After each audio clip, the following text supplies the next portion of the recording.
Welcome to this explainer. Today we are unpacking the critical, life-saving protocols and the shared responsibilities behind temporary power and cable management on industrial sites.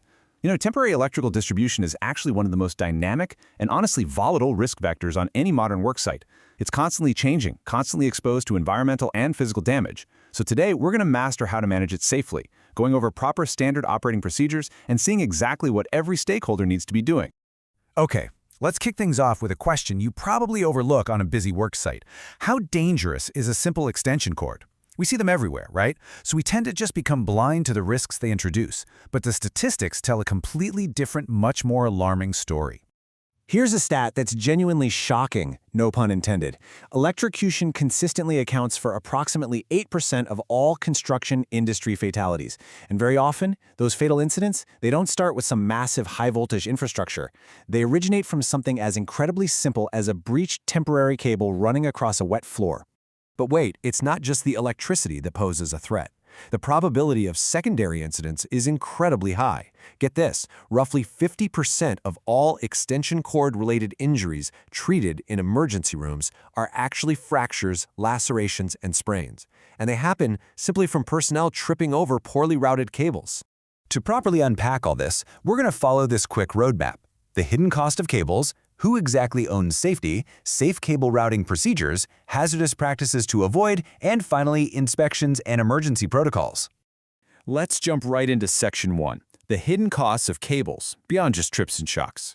So look beyond just the immediate shock and trip hazards.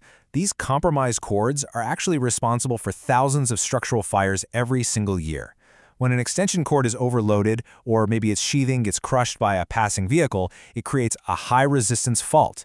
This generates localized heat buildup that can quickly ignite nearby combustible materials. It literally turns a simple cable into a dangerous ignition source. Moving right along to Section 2, who owns safety, the shared matrix. Electrical safety is absolutely a shared matrix. It's not on just one person's shoulders. It trickles all the way down from the site manager, who allocates the financial resources for things like heavy-duty ramps, to the HSE department delivering the mandatory training. Then you've got supervisors enforcing those rules on the ground, all the way to the individual employee who actually performs the visual checks and reports damaged plugs before even turning on their tools. Every single stakeholder owns a piece of this puzzle. Let's dive into Section 3, safe cable routing, looking at our field procedures. Okay, the absolute golden rule of cable management is hierarchy. Whenever possible, overhead routing is your preferred method. You want to elevate those cables using non-conductive hooks or slings. But remember, and this is huge, you can never use bare wire or nails to hang them. Sharp metal will slice right through the insulation and energize the whole support structure. Now, if overhead just isn't feasible and cables absolutely have to go on the ground, they can never just cross an open floor space randomly. They must be routed flush against walls or structural bases. Now look at this setup. When you have to go through structures, you absolutely need dedicated entry points just like these.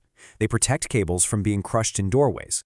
Routing a cable directly through a fire door is a massive hazard. It compromises the door's function and acts as a severe pinch point that will quickly destroy the cable's internal insulation. And what if your routing plan forces you to cross active traffic zones? Well, heavy-duty interlocking polyurethane ramps are non-negotiable. Driving directly over a cable applies extreme compression forces that crush the internal copper conductors and cause unseen internal short circuits. These ramps absorb all that load and protect the vital lifelines inside. For pedestrian zones, high-visibility ramps are a game changer. They simultaneously solve that 50% trip and fall statistic we talked about earlier. By providing a visible, non-slip crossing, we eliminate those loose loops and tangled messes that catch workers' boots, while also keeping the cord safe from constant foot traffic abrasion. And it's really about making the site work for everyone. Using specialized ADA-compliant ramps ensures that you maintain smooth, safe accessibility for carts, equipment, and wheelchairs without ever sacrificing the integrity of the electrical cables underneath. Which brings us to Section 4. Hazardous practices. These are your absolute prohibitions. These are the worst offenders we see out there, the major don'ts. Daisy chaining extension cords? That drops the voltage and overheats the wires. Joining cables with tape is a huge violation because standard electrical tape fails to restore the original strength and waterproofing of the jacket, allowing moisture right in. And pulling a cable out of a socket by yanking the cord instead of holding the plug head, that destroys the internal terminations. It's a surefire way to cause an arc fault right in your hand. Which leads us to a really crucial concept: flexible cord strain relief. Basically, to prevent those nasty internal faults, the thick outer rubber jacket of the cable has to be physically clamped tight inside the plug's housing. This ensures that any mechanical pulling force stops at the clamp and never reaches the delicate copper connections screwed into the terminals inside. All right, final section. Section 5, Inspections and Protocols. This is your daily defense. Before the real work even begins, this daily visual checklist is your absolute frontline defense against shock. You're looking for deep abrasions, burns, and making sure power outlets have active ground fault circuit interrupters, or GFCIs, that will trip if a fault occurs. But most importantly, you must check that the grounding pin on your plug is perfectly intact. If that pin is missing, you have zero safe path to ground if the tool casing becomes energized. So, what if you actually find a damaged cable? Say, a missing ground pin or exposed copper. This 6-step procedure is your exact standard operating protocol. Memorize it. Step 1 is always to halt operations. Then, you isolate the power at the source breaker. You definitely don't try to fix it yourself with tape. You barricade it, report it, tag it out with a danger, do not use sign, and ensure it's only repaired or replaced by a qualified electrician. And during step 3 of that protocol, barricading the hazard, remember that just visibility isn't enough. Physical exclusion is required. You've got to deploy physical barriers, like expandable barricades, to completely exclude any unqualified personnel from the danger zone while you wait for the electrical team to show up. Ultimately, guys, every piece of equipment, every ramp, and every operating procedure we've covered in this explainer boils down to one thing: building a culture of unyielding safety compliance. The engineering controls only work if the people on the ground respect them.